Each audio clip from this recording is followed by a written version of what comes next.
Äskutiseks lepatlinnu. Ta sai kokku oma sõbraga. Ta oli kurb, et tal polnud täppe. Ta läks otsima metsa täppe. Ta leidiski ühe täppi. Nüüd ta läks otsima täppe lillede juurest. Ta muudkui otsis, leidis. Ta hakkas nüüd liblikaid otsima, et neilt ühte täppi otsida.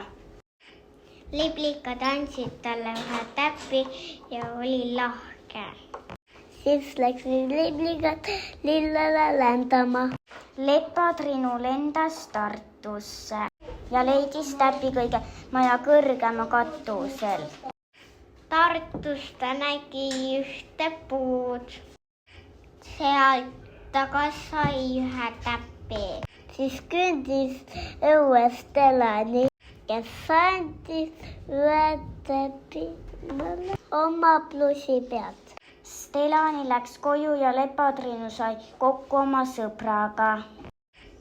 Mängisid koos ja ongi loo lõpp.